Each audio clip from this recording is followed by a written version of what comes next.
মার কাছে শুনেছিলাম। আজকে আমি দেশে আসার পরে ফার্স্ট টাইম আমার মা বললো যে চলো দেখে আসো। তো মেডিটেশনের অ্যাকচুয়ালি তাৎপর্যটা আমি জানতাম, যেহেতু আমি বিদেশে পড়াশোনা করেছি।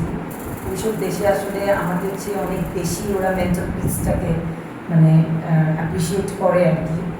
তো সেভাবে আমি ভাবলাম যে হ্যাঁ, আমাদের দেশের মেডিটেশন এটা তো অবিশ্বাস্য।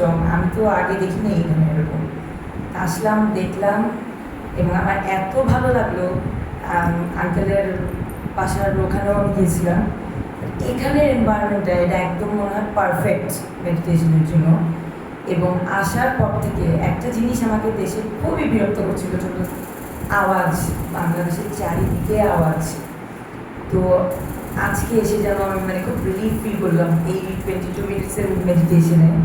তো অবশ্যই ইনশাল্লাহ আমার ইচ্ছা আছে আমি এটা কন্টিনিউ করবো, এবং আপনার যে 4 ডেজ কোর্সে পার্টিসিপেট করার ইচ্ছা আছে। সবাই করেন, এবং আমি আরেকটা জিনিস এমফাসিস দিব যে এটা আসলে স্টুডেন্টদের জন্য তো খুবই দরকার। এবং পার্টিকুলারলি যেটা আপনারা বললেন যে প্রবলেম, যেমন আমার তো প্রফেশনটাই হলো প্রবলেম সলভিং। খুব মানসিক অস্থিরতা নিয়েই এটা চলাফেরা করা। আর ডাক্তারদের আর উদ্যোগের পড়ালেখার কোনো শেষ নেই, আমাদের প্রফেশনটাই পড়াশোনা। তো মেডিটেশন ছাড়া মনে হয় পসিবল হবে না, অন্তত এই অস্থিরতার দেশে। তো ধন্যবাদ সবাইকে, খুব ভালো লাগলো।